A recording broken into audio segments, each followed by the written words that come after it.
Hare Krishna, Krishna Krishna, Hare Hare, Hare Rama, Rama Rama, Hare Hare.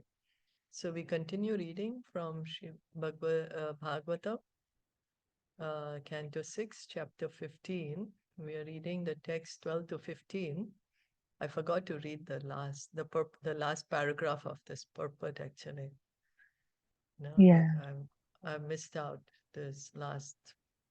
So before we read, do you want to recollect what we read yesterday? Yeah, we were hearing from Aṅgirā Rishi giving knowledge to Chitraketi about understanding our constitutional position as a spirit soul, and that we are not a body, and that anything and or everything, all relationships associated with it is temporary. He also told him about everything moving and not moving throughout the entire cosmos. They are in temporary situation, and that the Supreme Lord, he is controlling and directing through material nature, the Prakriti, to create, maintain, and annihilate. It is he's just fulfilling his desire through his agents, and that uh, living entity who are also superior energy, they desire to enjoy material things. Hence, Lord gives them a chance to accept a body through agency of so-called fathers and mothers, and that the fathers and mothers are just an agent. They have nothing to do with the living entity. So we must understand and abide by the Lord's order to not act without knowledge, and we should consult the Lord. We should consult from advanced devotees, read from Bhagavatam, and act accordingly. Thank you. We also, yeah, yeah, Yes, please. yeah. We also heard about the divisions of generalization and specifications, nationality, community, society, species, and so on. They are imaginations, and that a person who are not advanced in knowledge, they act in ignorance and forgetfulness. And King Chitraketu, he felt very fortunate and hopeful when he was getting this knowledge from Aṅgirā Rishi and Nārada Rishi, and he asked them. Now he started to speak, and he's asking them, "You are dressed as Avaduta, but you are." Uh, he's appreciating them and acknowledging them, and he's saying that you are dressed as Avdutas, but you are surely the most elevated ones in awareness, and that liberated, greatest of all great personalities, very learned, great souls. And he wanted to know who are they? Are they Sanat Kumar, Narad, Tribhu, Aṅgirā, Devala? And he named all the great souls. So that's what we were hearing from text 12 to 15. Yeah. Thank you. Hare So, Krishna. Hare Krishna, the Lord fulfills the living entity's desires through the material nature. Lord's desires is fulfilled through spiritual energy, not material. He gets Okay. whatever he needs to. Yeah, he's Atma Ram actually, internal potency. He doesn't need them. This external energy is material energy, um, and we are the one who want to enjoy with the material energy. That's why we are here. Yeah. So, Hare Krishna. uh, yeah. Okay, thank you so much. Thank you for that. So I'm going to read from this last paragraph of the purport by His Divine Grace A.C. Bhaktivedanta Swami Srila Prabhupada. The acharyas mentioned in these verses are described in the Mahabharata. The word Panchashikha is also important. One who is liberated from the conceptions of Annamaya, Pranamaya, Manomaya, Vijnanamaya, and Anandamaya, and who is perfectly aware of the subtle coverings of the soul is called Panchashikha. So briefly, there is a mention of this Annamaya, Pranamaya, Manomaya, Vijnanamaya, and Anandamaya in one of Srila Prabhupada's purports in Bhagavad Gita. Um, so according to the statements of the Mahabharata, Shanti Parva chapters 218 to 219, an Acharya named Panchashikha took birth in the family of Janak, the ruler of Mithila. The Sankhya philosophers accept Panchashikhacharya as one of them. Real knowledge pertains to the living entity dwelling within the body. Unfortunately, because of ignorance, the living entity identifies himself with the body and therefore feels pleasure and pain. So the soul, actually, for the soul, there is no pain, but we are feeling the pain. Why? Because we are thinking we are the body. So real knowledge is knowledge of the soul. And what we are actually exposing ourselves to is knowledge of the body, all the science, all the advancement, all the history, all the politics, everything is concerning to the body. But the real knowledge is which concerns the soul. So tasmad yuvam gramya pashur. Tasmad yuvam gramya pashur. Mama mudha diya prabhu. Mama mudha diya prabhu. Andhe tamasi magnasya. Andhe tamasi magnasya. Jnana deepa udiryatam. Jnana deepa udiryatam. Because you are great personalities, you can give me real knowledge. I'm as foolish as a village animal, like a pig or dog, because I'm merged in the darkness of ignorance. Therefore, please ignite the torch of knowledge to save me. This is the way to receive knowledge. One must submit oneself at the lotus feet of great personalities who can actually deliver transcendental knowledge. So here now Chitraketu, in all humility, he is begging for this knowledge. It is therefore said, Tasmad Gurum Prapadyeta Jigyasu Shriya Uttamam. One who is inquisitive to understand the highest goal and benefit of life must approach a bona fide spiritual master and surrender unto him. Only one who is actually eager to receive knowledge to eradicate the darkness of ignorance is eligible to approach a guru or spiritual master. So what is the eligibility to approach a guru? One who is actually eager and wants to hear submissively and with That's humility. right. Yeah, that's right. Thank you. So he really wants this transcendental knowledge. He wants to come out of the darkness, out of the ignorance. That eagerness is there. The guru should not be approached for material benefits. One should not approach a guru just to cure some disease or receive some miraculous benefit. This is not the way to approach the guru. Tat vijnanartham. One should approach the guru to understand the transcendental science of spiritual life.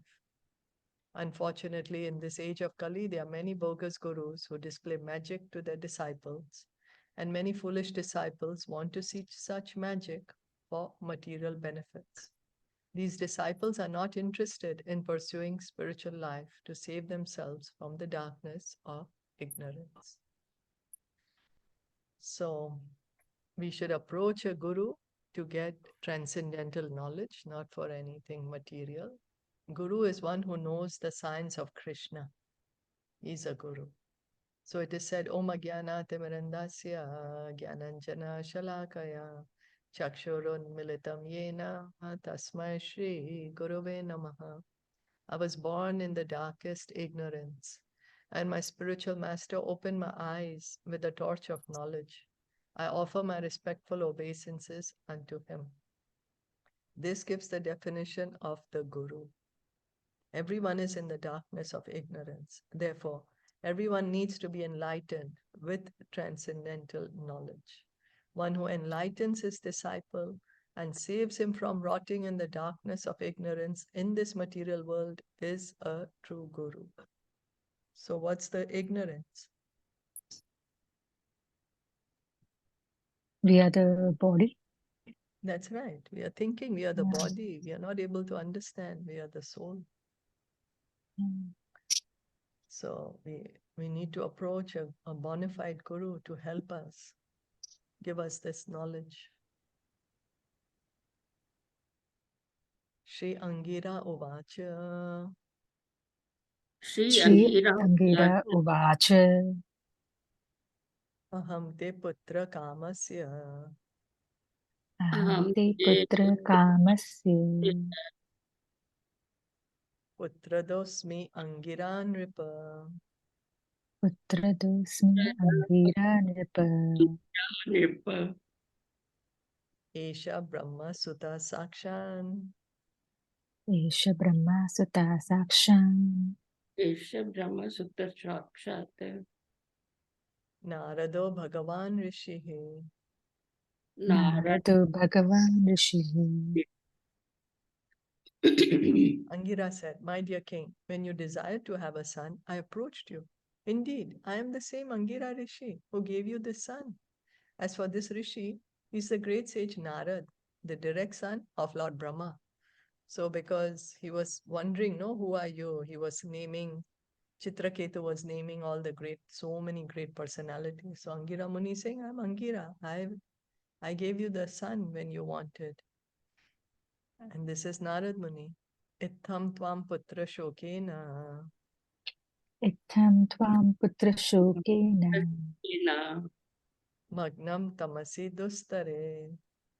Magnam tamasi dustare. Atad arham anusmritya. Atad arham anusmritya. Mahapurusha gocharam. Mahapurusha gocharam.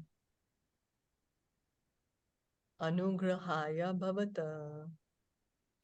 Anugrahaya bhavata. Praptav avam iha prabho. Praptav avam iha prabhu. Brahmanyo bhagavad bhakto. Brahmanyo bhagavad bhakto. Navasaditum arhasi. Nava saditum arhasi. My dear king, you are an advanced devotee of the Supreme Personality of Godhead. To be absorbed in lamentation for the loss of something material is unsuitable for a person like you.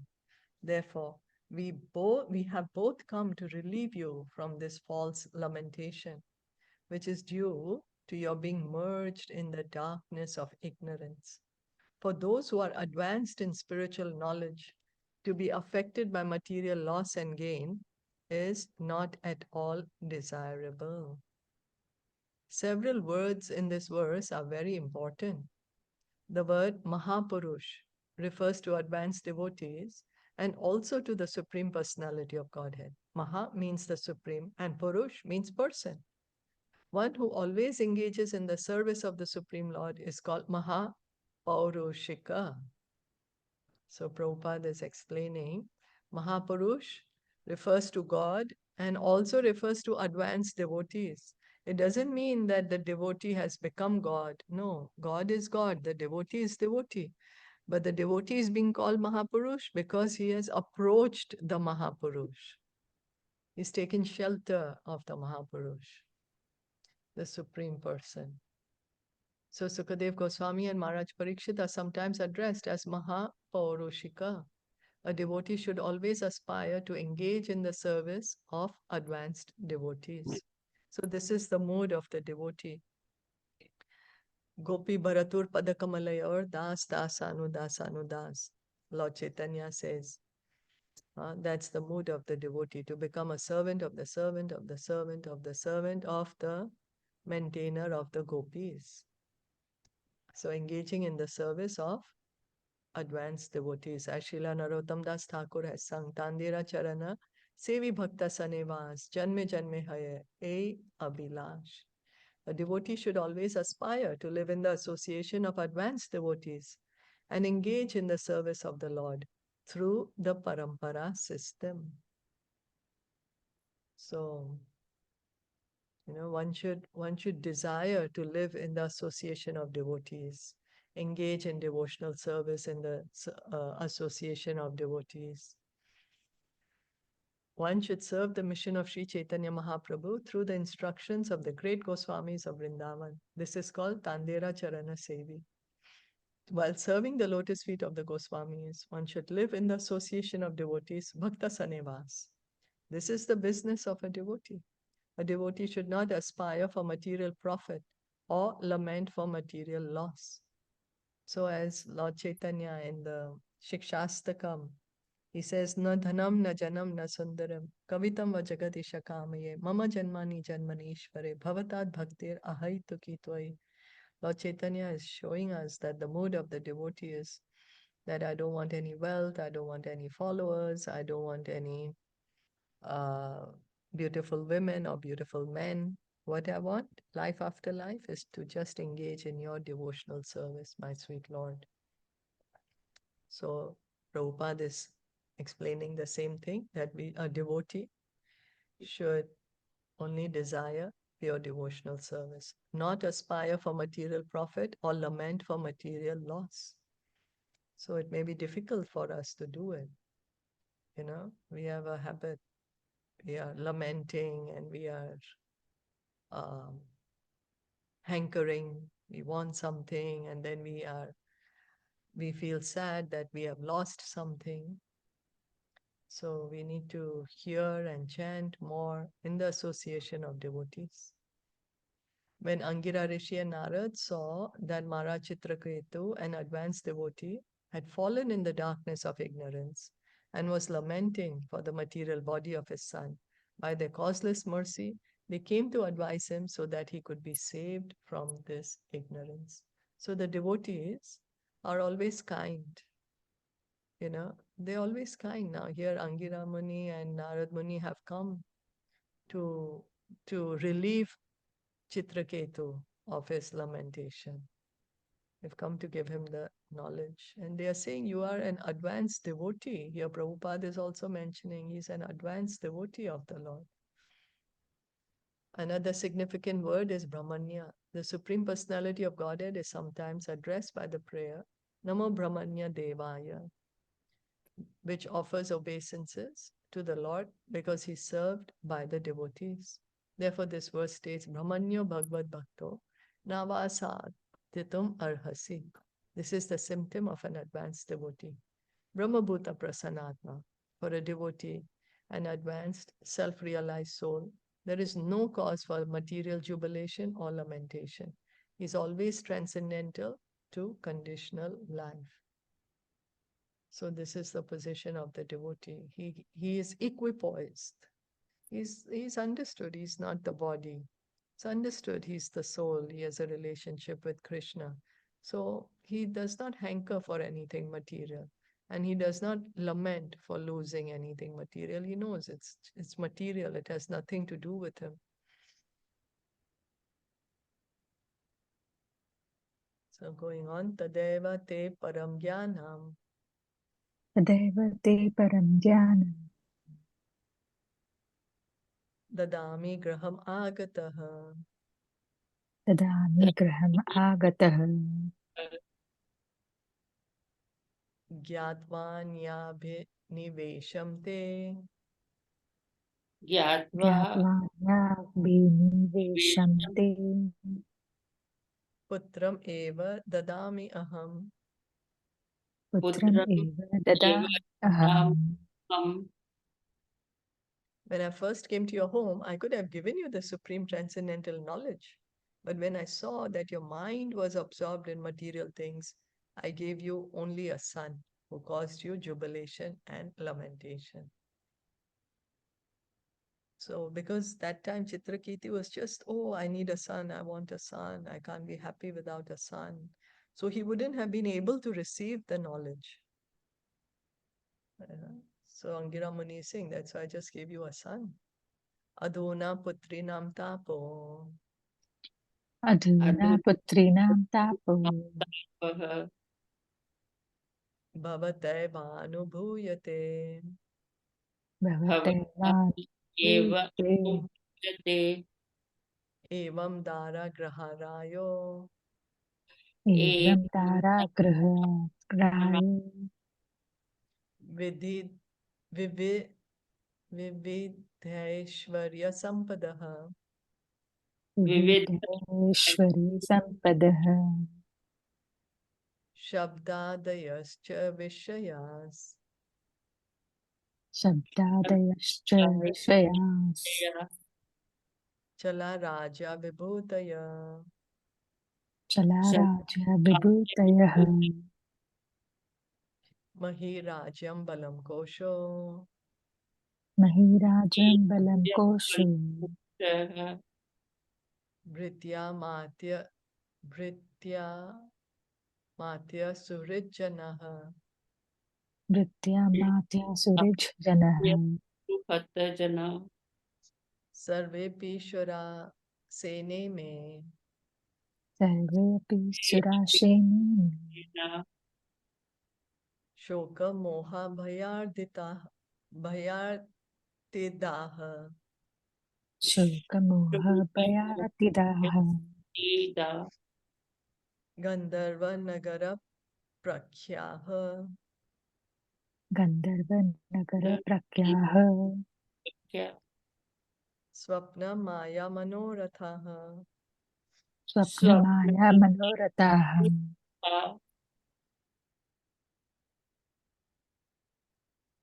My dear king, now you are actually experiencing the misery of a person who has sons and daughters. O king, owner of the state of Shurasen, one's wife, his house, the opulence of his kingdom, and his various other opulences and objects of sense perception are all the same in that they are temporary. One's kingdom, military power, treasury, servants, ministers, friends, and relatives are all causes of fear, illusion, lamentation, and distress. They are like a Gandharva Nagar, a non existent palace that one imagines to exist in the forest. Because they are impermanent, they are no better than illusions, dreams, and mental concoctions. This verse describes the entanglement of material existence. In material existence, the living entity possesses many things: the material body, children, wife, and so on. Deha patya kalatra dishu. One may think that these will give him protection, but that is impossible.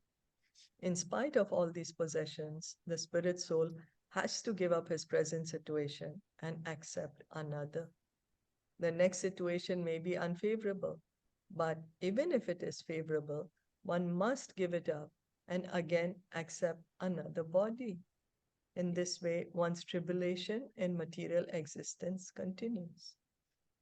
So, we may be in a very comfortable position and we may not want to give up our position, but we are forced to give it up and take up another one, and then give that up, and then take up another one.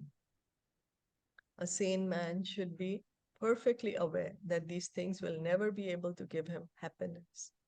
One must be situated in his spiritual identity and eternally serve the Supreme Personality of Godhead as a devotee.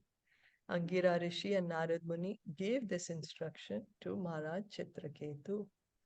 Questions, comments? Yeah, we should keep everything at distance, not be too attached. Maybe that can help us to understand, Yeah, that's true. Yeah. Mhm. So the way This we this can, is a very good example, actually, when we are reading how they are explaining this, that describes the entanglement of material existence. I don't know why I'm understanding from here. Maybe I'm understanding from here. Keeping things at distance helps you to understand that, they yeah, are just temporary. They are just temporary. Mm. yeah, true. And so what we can do is give up. How can we give up this attachment? The more we can get attached to Krishna, the more we can get attached to Krishna's Yeah. service. Yeah. then I don't it's know easier to. if you can read this. I don't know if you can read this sentence and relate with something, but I'm able to, my dear king, now you are actually experiencing the misery of a person who has sons and daughters. I mean, if you can keep somebody at a distance, and then you can feel that, oh, he's feeling that, and then we walk away, right? Something like this, right? Yeah. We don't really get attached to them. So, but we are attached to our sons and our associations. We are attached to them. Yeah, because This we think they sentence really belong to speaks us. a lot. Yeah, Mm. it speaks a lot. I mean, this sentence, what he's saying. Yeah, Mm. because we feel Yeah. they are mine, so we are attached to Yeah, me because and we are me. attached. Yeah, we are attached. Yeah. So So it's not so. This is what Aṅgirā Muni is saying, that one must serve the Lord. Serve, eternally serve. Here Prabhupada is mentioning in the purport.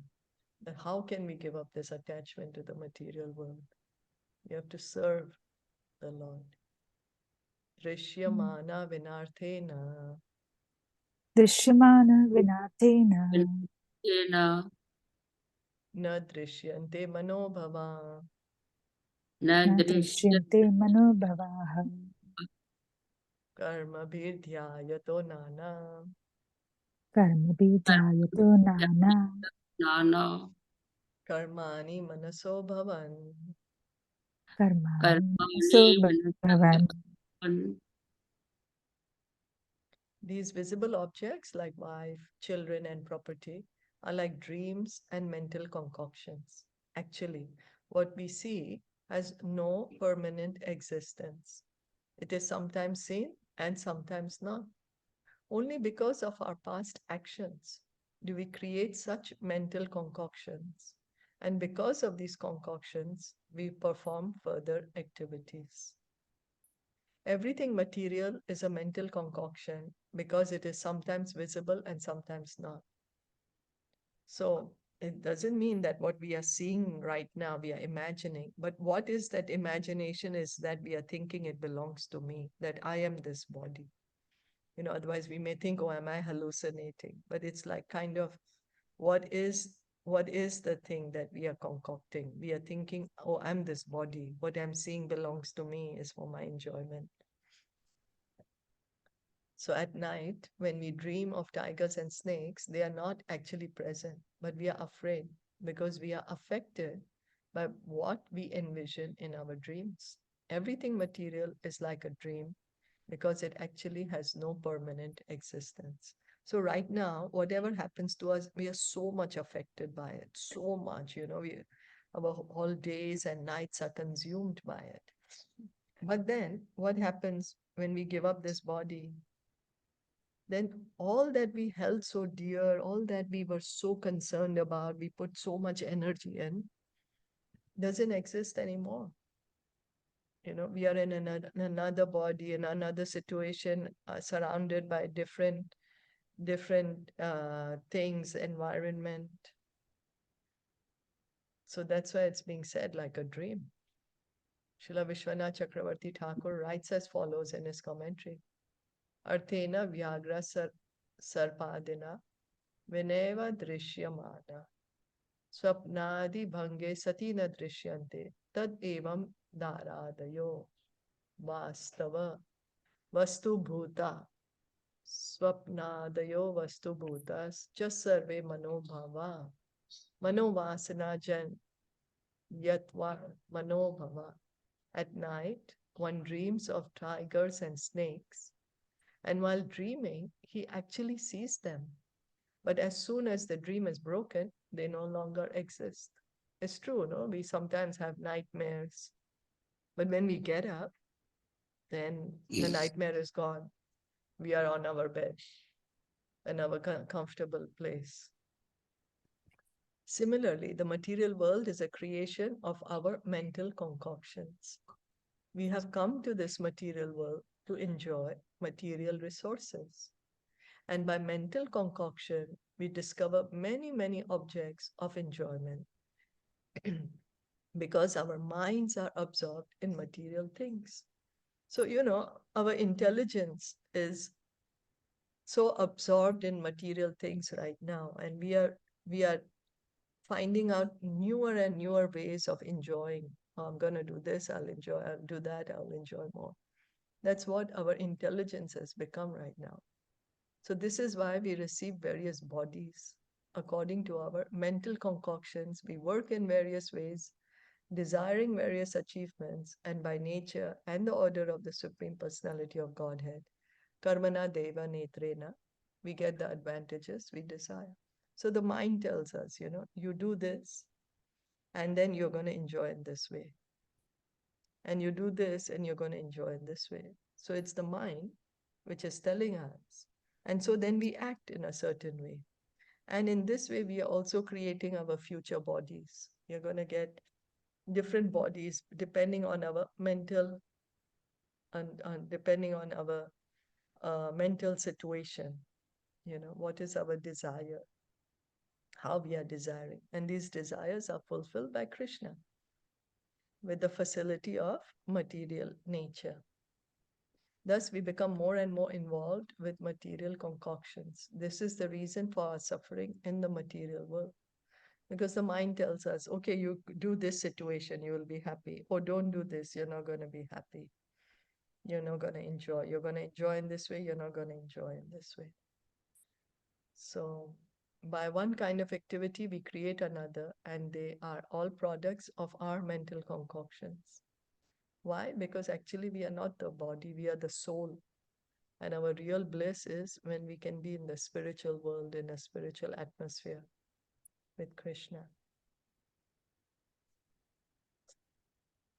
So, ayam hi dehino deho. Ayam hi dehino deho. Dravya Jnana Kriyatmaka. Dravya Jnana Kriyatmakaha. Dehino Vividha Klesha. Dehino Vividha Klesha. Santapakrit Udharita. Santapakrit Udharataha. The living entity in the bodily conception of life is absorbed in the body, which is a combination of the physical elements, the five senses for gathering knowledge, and the five senses of action, along with the mind. Through the mind, the living entity suffers three kinds of tribulations: adhibhautika, adhidevika, and adhyatmika. Therefore, this body is a source of all miseries. In the fifth canto, 5.5.4, while instructing his sons, Rishabdev said, Asanapi kleshada asadeha. The body, although temporary, is the cause of all the miseries of material existence. So, we are thinking we are enjoying with the body. Yeah, we are enjoying. We do get enjoyment, but we also get misery. The pains, the miseries, the mental pressures, the physical pains.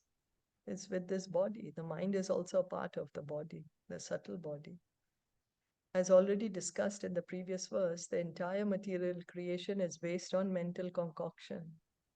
The mind sometimes induces us to think that if we purchase an automobile, we can enjoy the physical elements, such as earth, water, air, and fire, combined in forms of iron, plastic, petrol, and so on.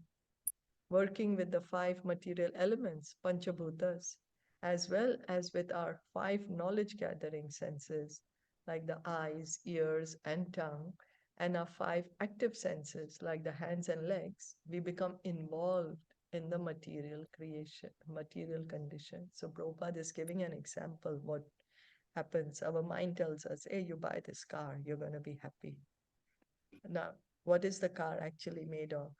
Earth, water, air, fire, ether, How? Because it has iron, it has plastic, petrol, so different elements are combined.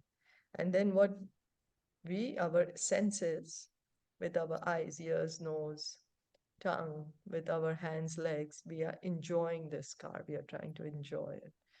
Then There's another situation, the mind will say, okay, do like this, you can enjoy in this way. Then you do like this, you can enjoy in this way. And we keep doing.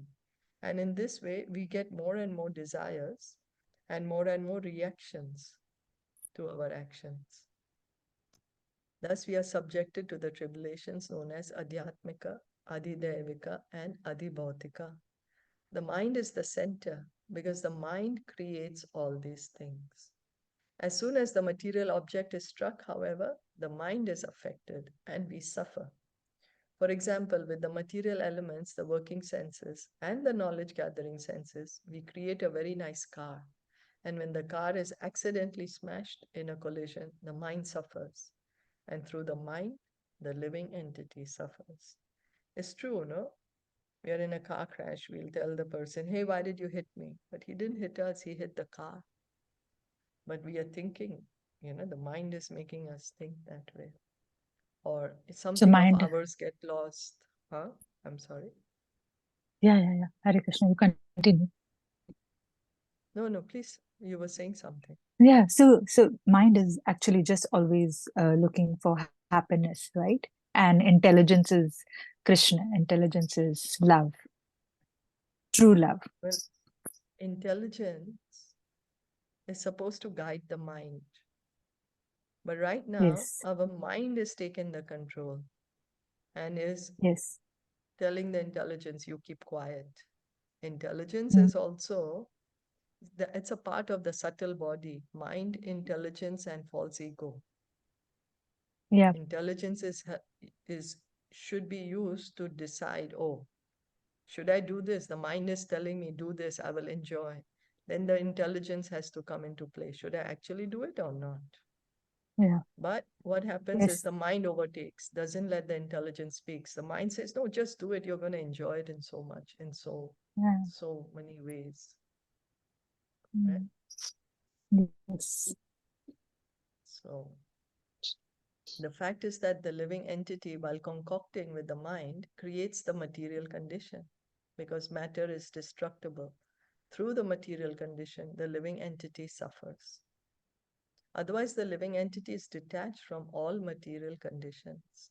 When one comes to the Brahman platform, the platform of spiritual life, fully understanding that he is a spirit soul, Aham Brahmasmi, he is no longer affected by lamentation or hankering. So we are thinking we are the body. The mind is making us think that. And then this is how we suffer, this is how we get attached. But on the Brahmabhuta platform, when one understands, oh, I am not the body, I am not matter, I am spirit soul, then nothing material affects him. As the Lord says in the Bhagavad Gita 18:54, Brahmabhuta prasanatma na sochati na kankshati. One who is thus transcendentally situated at once realizes the Supreme Brahman and becomes fully joyful. He never laments or desires to have anything because he's realized he's not the body. His mind has become spiritualized. His intelligence has become spiritualized. As long as it's materially absorbed, we think we are the body. And then that causes our lamentation and hankering. Elsewhere in Bhagavad Gita 15.7, the Lord says, Mamaivam so jiva loke jiva bhuta sanatana. Manasasthani indriyani prakriti sthani karshati. The living entities in this conditioned world are my eternal fragmental parts. Due to conditioned life, they are struggling very hard with the six senses, which include the mind. The living entity is actually part and parcel of the Supreme Personality of Godhead and is unaffected by material conditions. But because the mind, mana, is affected, the senses are affected, and the living entity struggles for existence within this material world. So our mind makes us think, oh, I'm the body, I'm going to enjoy in this way, I'm going to suffer in this way. So we get involved with this material elements. Otherwise, we are spirit soul, we have nothing to do here. It's not our business to be here, actually. But the mind is making us think, oh, you are also matter. You're also the body, You're not soul, you're body, you're matter. And then you're going to enjoy in this way, you're going to enjoy in that way. So, but we are actually part and parcel of Krishna. Is that okay? Yes. Did you want to comment anything? Yeah, we must go with the flow, but what we must be doing, we should do. We are here to serve the Lord and not get too attached to material things. So much to learn from this one. I think today's reading was more, enlightening, I feel. Yeah, you because we are understand more giving about this the matter. transcendental knowledge. Yes. Yeah. Because Aṅgirā Rishi is giving transcendental knowledge to Chitraketu. I think this part a lot of us have to read. It's beautiful. Yeah. Just go with the flow and don't be attached. Serve the Lord, because we are actually here for that. Like you said, we have no business to do here. Don't be attached to. Don't let our mind look for something. Rather use our high intelligence, like we always keep reading. Okay, I have message from Sneha now. Wow, she's saying, "Mummy is better today." Good. Yeah. That's good. Oh, that's good Hare to hear. Krishna. Yeah. Oh, good. That's good too. So we'll stop here for today. Yeah. Yes. Okay. Shila Prabhupada ki jai, Srimad Bhagavatam ki jai, Gaur Bhakta Vrinda ki jai. Hare Krishna.